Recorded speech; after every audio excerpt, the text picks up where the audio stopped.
Hey, we are live. Hey, Beyond the line. Here we are, sisters. How are we? We're good. We're good. Yeah, we're good. So, okay, we're going to do a formal welcome. But we are good. We are good. We're going to get to that. But just as a formal welcome to our listeners and our viewers. So welcome. We are Beyond the Line. You know, this is our podcast. 3 sisters, 3 women, 3 wives, just coming to you constantly wanting to connect, collide and create with all things happening in the world. We just come and bring our authentic position, our authentic perspective as Black women. You know, we're speaking to our Black women, our Black community out there and also beyond, but that is kind of our heart piece. And yeah, and we just want to continue to push and drive our community. Please do continue to like, subscribe and follow us. Check us out on Instagram. Yeah, you know, we want to really build up that community, and this is very much a conversation, so we want to welcome you to be part of that. So you know, leave your comments, leave your questions, and we will of course think about topics that can kind of definitely listen and answer to those. But yeah, so for those who don't know as well, actually we haven't done this in a while, but I'm Bacola, so I'm the youngest of the 3, and to my left, to my right, I'm always like, let's do the order. So yeah, I'm Bacola. So yes, and I work in the diversity inclusion space, but I also work in a number of different facets as advisors to kind of small businesses and mentorship. And I am a mother of 1, a husband of 1, a wife of 1. That sounded mad, but yeah. So I'm going to hand it over to this way, to my left. Is that my left? My left, you're right. It's mirrored. Yes, hi, I am Yewande. I am the oldest of the 3 sisters, only by like minutes. So, you know, minutes. We're basically triplets. Based in Houston, Texas, and working in the tech space, in the tech industry, working within the capabilities and organizational design kind of headspace. And just really, you know, passionate about women moving themselves forward, women driving their own narrative, and as Black women, really kind of having a platform to share our stories and have our voices heard. So mother of 2, husband. See, I did the same thing. I have a husband. I'm not a husband, but I have a husband. And yeah, you know, that's me. Yeah. Cool. And then there's me, the best one. No, there's me, Tita Lola. I am the middle sister. The child syndrome. Yes. I am a mother. I am a wife. I have a husband, Toyin. Whoop, whoop. I have a little boy who's nearly 4. He's like my life. He's amazing, very cheeky. I speak about him a lot because he's just so funny. He's 3 is that really funny stage where he's coming out with all these things. Yeah, he's hilarious. And yeah, just a fan of raising the profile, the platforms, the voices of Black women in particular, and making our voices heard, you know, seeing the life through our lens and our perspective, really. So on this podcast, we talk about lots of things, you know. We can be vulnerable, we can be raw, we can be direct, straight to the point. But yeah, so have a good time with us. Yeah, here we go. Okay, so for today, I thought let's go use. Yeah. Oh, sorry, T. Go on. I was just going to say. Oh yeah, so for today, so I thought we'd not go back to, but kind of using our bit of our old formula. I think this has to be a collide. Surely this has to be a collide. If there was ever a collide, it's today, and we are going to be talking about the US election. We can't not. You just can't not. It's just you can't miss it. Like, so I mean, you are officially an American citizen. Exactly. Just got my passport in my hand. Voted for the first time. Woo woo. Yeah. So voted for the first time. US citizen for Biden. Well, you know, like recently, and you know, off the bat, it was like I will do my civic duty, and I just believe passionately that for every drop of blood and sweat that has been shed to give me that right, I believe it is our absolute responsibility to take that.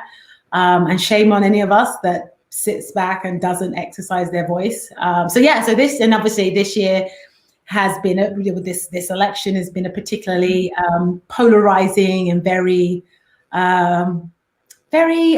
tumultuous, let's say. I'm trying to find words here that are not too inflammatory. But, you know, listening to the news, you know, it's been record-breaking, like turnout, early voting, the lines. People are just like, I'm showing up, and so it's something, there's a lot of real, I think, recognition for just how much people have taken to act. I think a lot of times it can be a real apathy, but I think people are speaking with their feet, and I think whatever comes out, I think this will be a real turning point in people just recognizing their role. And it's we the people, that's part of the American Constitution, we the people. And one of the things I was saying to a friend of mine is that, whatever goes down, I think people recognizing that those that are in charge, and I have colleagues and friends in all different countries around the world, and so many of them are feeling so disillusioned by their leaders right now, just kind of how they've had the pandemic, how they've, so many people, right, from all over the world. But it kind of throws back this sense that we're not looking to our leaders for anything. We have to look to ourselves. Like they don't have all the answers all the time. Yeah. So there's this real kind of, I feel, charge that people have, or this like awakening that's saying we are the people, regardless of where you live, and we can do something about this. And so it's been interesting. Like I said, there's you can't go anywhere without this conversation coming up. But I'm keen to just see how, from an outsider's perspective, how are you guys taking all of this in? Mad. The thing is, so I'm kind of a political. Well, I'm a political person, definitely. Some of what I stand for, my views, and I'll be honest. My interest. I was following the US elections, absolutely, but my interest definitely peaked when Kamala Harris became the running for the vice president, and I didn't realize that I followed her niece actually. So I follow an organization Phenomenal. And phenomenal woman, phenomenal Latina, phenomenal Black, all of that. So that's her niece, and her niece is called Mina Harris, and she's a young woman too. Yeah, she's got 2 daughters. So Kamala comes from a real feminist family, a real matriarchal family as well. So I was starting to really look into her. And her mother her mother passed in 2009, I think. Her mother was Indian American, a biologist. Her father is Jamaican, actually, and he is, I think, is a professor. And her husband, she's married to a man called Douglas or Doug M. Half, and so she's just got this amazing family. And for me, what I'm actually interested in is that I'm hoping that Biden and Harris become the next president, vice president, because I want Kamala Harris to be the next president one day. I just think she's amazing, and it's interesting that we're voting in America that South Asian people don't vote as much out of all of the groups of people. And I think because she is partly, I don't know how she identifies, but her mother is South Asian, that a lot of people have been interested in that. So I think her alone has, she's got the youth vote and vote as well. And she's got obviously the vote with people of color. So, but it's not even just about that. I just think she's just this incredible woman. So I think the partnership between her and Biden is really interesting. Yeah. And I think where Hillary still was a bit questionable still, but she was the better out of the two. I feel like with this Biden and Harris combination, it's like, come on, America, please vote properly, Because surely people are tired of Trump. Surely they're tired. Well, you know what? You say that, but so from my perspective, you say that surely aren't people tired. I'm sitting here going, it should not be this close. Straight. It should not be this close. It's true. But I was like, but at the same time, everyone, I think that because, just recently with what happened with George Floyd and then the follow-up with the Black Lives Matter protest and everything, there was this sense of this moment that, the world has finally been arrested and awakened and aware of how racism is affecting the world, and people are starting to understand and get it. I delivered 60 hours plus worth of workshops in the last 2 months of people saying, I get it now, what can we do, and being moved to action. But you don't realize how much of that is on the surface and how it's the presentation of the, oh my God, of course. Oh, yeah. So I saw this poll. But the numbers tell us. I don't know how they measure it in America, but apparently at the beginning of the resurgence of Black Lives Matter in America, what happened to George Floyd earlier this year, it said that white people in America were 60% more sympathetic to black people, blackness, whatever. And now that's gone down to like 40%. I don't know how they measure that. I don't know. I was sorry, not so sorry anymore. This is a great conversation, because this is the bit that I think for me, again, in my simpleness, I question always, where it's like, but surely you've seen enough to know, right? When it looks like a pig, smells like a pig, and walks like a pig, it's a pig. But I think what people do, and my husband works in an industry where there are a lot of very staunch Republicans. It's very traditionally Republican Texas. Yeah, and when he's having these conversations, he's kind of like he's like pinching himself not to jump across the table, but people kind of seem to be able to say, yeah, I know he's a bit of a beep, but. And so there's this real kind of self-preservation where people, like, on one hand, yeah, but then people are like, but what's in it for me? People are so, I think, really? so. There's a selfishness in it. Let's be honest, it's selfishness. And it's like, and some people were telling me that somebody was arguing about, well, a friend of mine who was obviously very, very rich, so a colleague of his was talking about a friend of his, right? The friend. His insurance premiums went up by a couple dollars, and this guy is upper middle class, let's be honest, right? These people are not fixed for cash. And so the idea that, he was coming out, I think, Obamacare, like his arguments were all over the place. But what got to me was the fact that, and I think this is what at the core of what is so disheartening, is that people don't care about other people.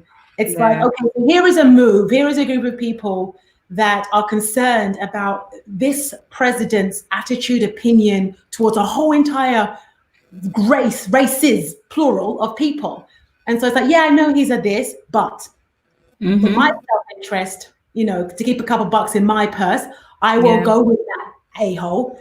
But the thing is that you don't lose. That is what privilege is that your decision to go with that asshole doesn't affect you, because he's not jeopardizing your very identity and your well-being. And so you have nothing to lose by voting for him. We have everything to lose by voting for him. And this is the thing, and this is what I mean. This is the problem, and this is the thing where I'm saying, like you said, people do not care. Like, it's mad. Like this, for me, if anything, this is showing me, wow, people really don't care. Empathy, like, and it's that true sense of empathy, like.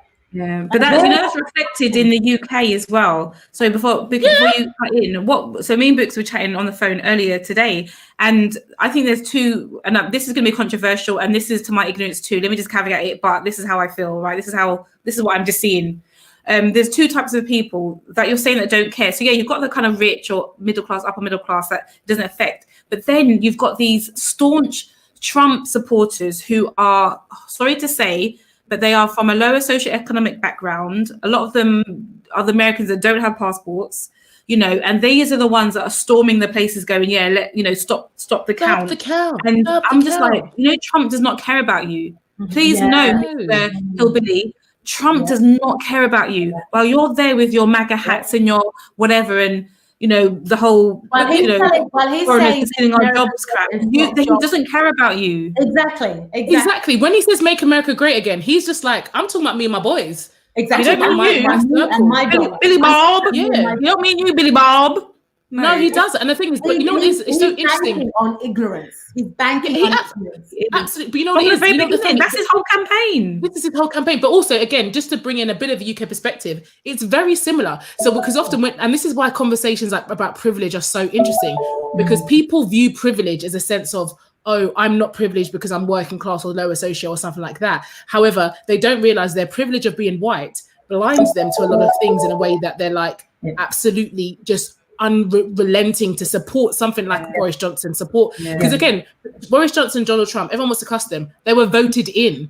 They didn't pay their way in. They were voted in, and so they still maintain so much of the vote from a group of people that sit here and will push them. So the likes of Tommy Robinson's and the EDL and all the stupidness that happens in the UK is really pro-Britain, pro-white groups that align Britain to whiteness, which is not even true. It's not even fact, but anyway, whatever. And the same with America. And again, this whole sense of like America being great again equates to whiteness, and this the idea of whiteness as a thing It is mind-boggling that people have bought so far into it that you would rather vote in a man who's been actively racist, fascist. He's a rapist, like sexist, homophobic, transphobic, he's so anti-human. He's an anti-human. But people would rather, but like you said, for the sake of saving some dollars, I'm gonna hold it down and just be like, because this is what I'm saying. Trump is, if you are a woman, and that includes a white woman, okay? If you are a woman, if you are a person of color, anyone, if you are from a low socioeconomic background, if you are gay, Trump is not for you. Trump is not for you. Yet, if since 2016 to now, why have those minoritized groups and marginalized groups voting more? The LGBT community in America voted more for Trump than they did in 2016. What the F? It was an article in Gay Times. What the F? Yeah. It's when I see the black pastors up and standing next to Trump. I'm like, when I see and that's the thing that gets to me. And that's the thing that gets to me is when you're throwing the church hypocrisy in this respect. And you're throwing religion. Like I saw one woman. Some woman, I don't know, she was going. I call the spirits of Africa. So you people, this white woman is standing up, saying the spirits of Africa are coming to align with us. And the thing is, what's so sad is that she knows the manipulation of saying that because of how religion is such a foundation within Africa as a continent. Religion is so much of a factor part of our culture. It is so much who we are. And there's a divide between Islam and Christianity. That it's historical. We know that. And so she is speaking to the ignorance that religion can bring. She's speaking to the ignorance of people that will sit there and say, this is why you should vote for Trump. Africans, black people, voting for a man like Trump because you put the God of Christianity in front of them, and they will, and a lot of people put their religion and Christianity before their race, before everything else, because they believe that it opens. I'll say don't even put the word Christ into that, because do you know what I mean? Like when I saw her praying in tongues, this is mess. I saw it. It was.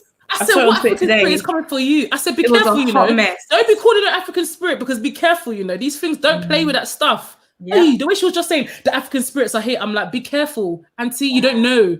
And it was really upsetting to see, because I'm like, you people are pulling from anything you can pull from to and it's like, but at what point does common sense, which I know is not common, but at what point does the common sense of people sit back and go, okay, regardless of what side I sit on and whatever, this is madness. You do know that what is happening is madness. Our leaders, and like you said, not just Trump and Boris, globally, there is such I feel, I'm hoping that there's still, to your point, Yewande, an understanding that our leaders are not leading. Our leaders are not stepping up, and they're not directing us.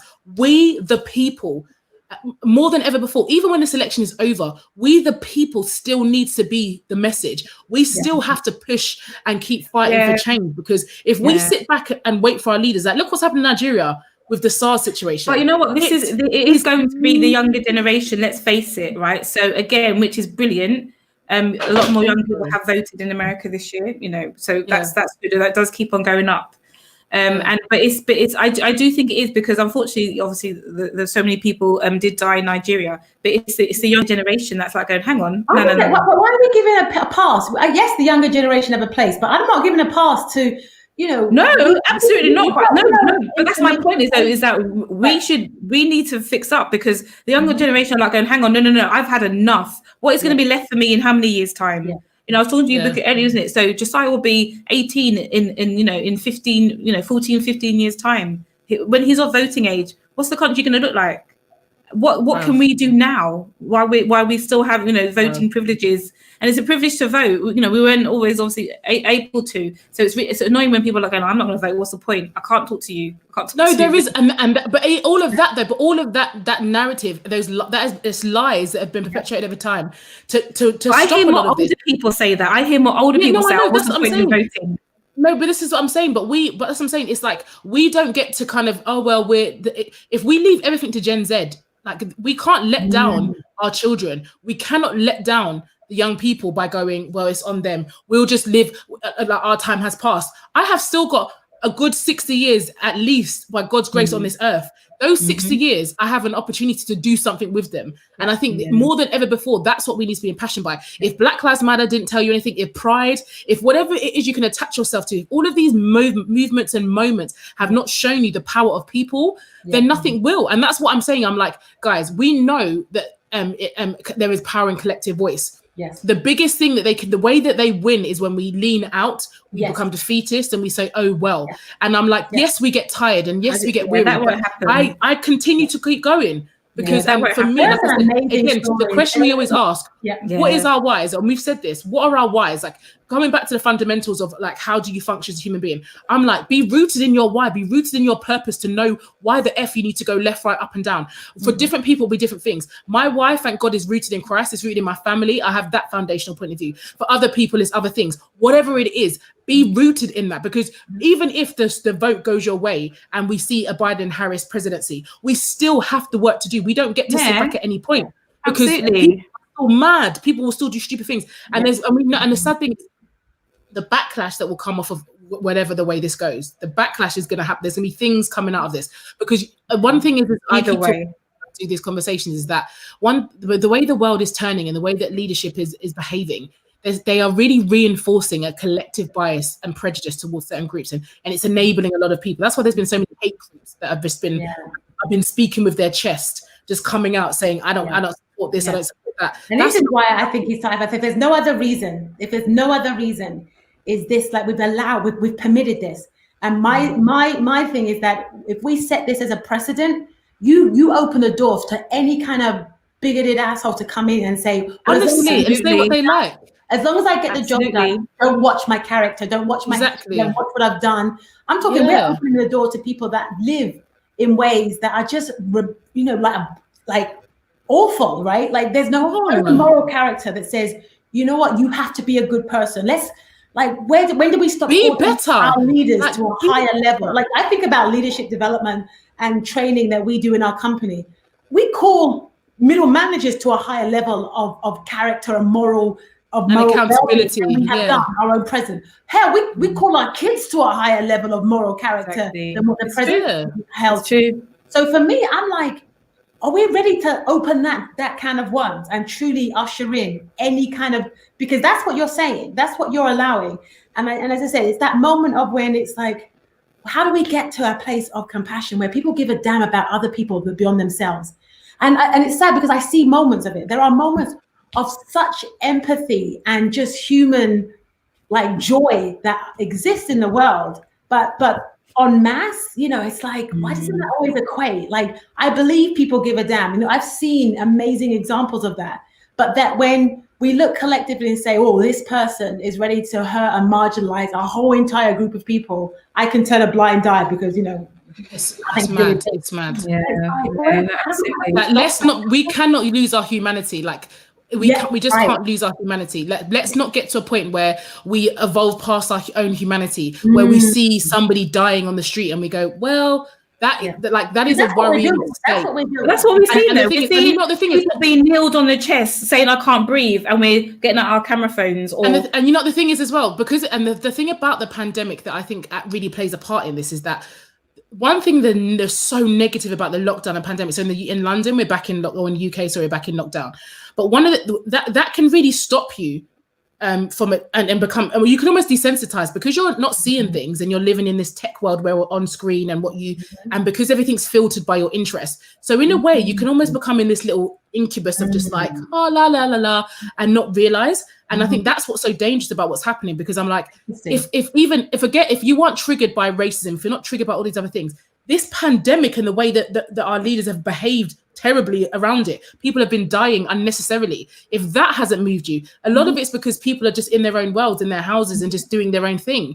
And so there's so many things that are just kind of like putting up all these mirrors and blinders that come back to saying, hold on to your humanity with both hands. Like, hold tight to your humanity, because I just think that, as we move forward, that's going to be the thing that's going to create change, is when I can't sit still and see that injustice. I can't be desensitized to injustice, even if it's not my own, because that's what the ask is. The ask is, this is not your injustice, but be moved by it, be triggered by it. Don't see a black person be kneeled on their neck and be like, oh, well, not my problem. That can't be the way we move forward. I don't want to raise a child in a world that says that's okay. And I'm not, and like I said, it's not, it's just, we just have to do better. And that's why I'm saying that more point you've made about we the people, I'm going to hold on to that, because it's like, we can't get to the point of being like, well, it is what it is. I think the piece that comes out of what you said for me is that there's a responsibility. Like none of us are removed from the responsibility, because we are the people.